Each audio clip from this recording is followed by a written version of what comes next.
We've been talking about the phone call that President Trump had to Vladimir Putin last week. 90 minutes where he apparently did not talk about election security, but they did have a good laugh. Or at least a broad smile. Or a broad smile, the president said over the Mueller report. Senior political analyst John Avlon breaks down what Allison says is akin to calling to congratulate the burglar who broke into your house. That's a good way of framing it, Allie. So look, there's at least one person President Trump couldn't wait to talk about the Mueller report to, or as he likes to call it, the Russia hoax, and that's Vladimir Putin.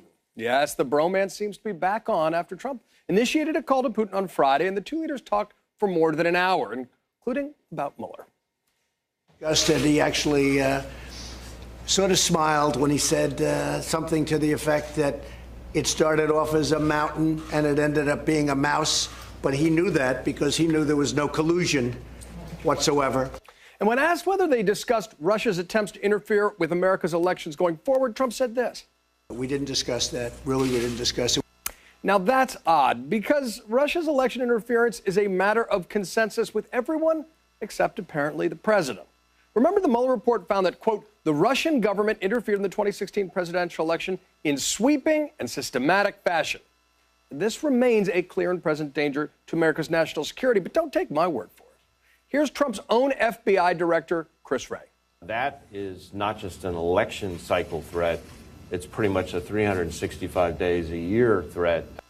The Trump administration's own 2019 worldwide threat assessment states, quote, Moscow is now staging cyber attack assets to allow it to disrupt or damage U.S. civilian and military infrastructure during a crisis.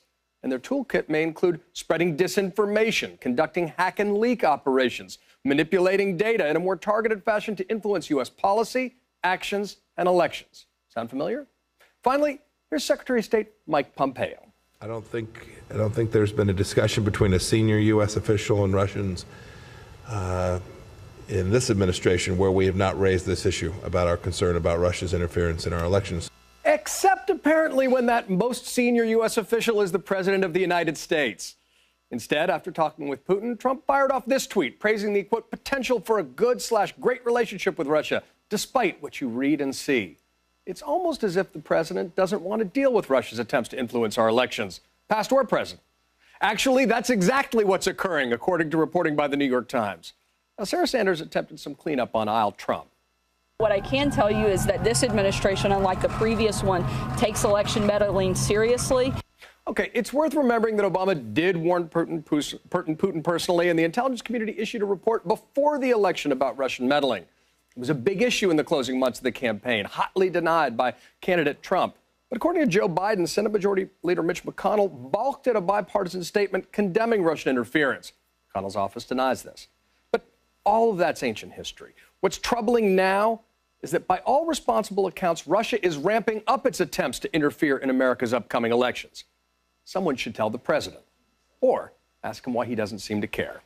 And that's your reality check. John, it's just crazy. How can Sarah Sanders say that the president takes this seriously when he is calling the culprit who broke into our house? He is calling him for a friendly conversation. The victim is calling the culprit. When you got nothing, you pretend that something else is happening. It's not just a river in Egypt. All right, John Avlon, thank you very much.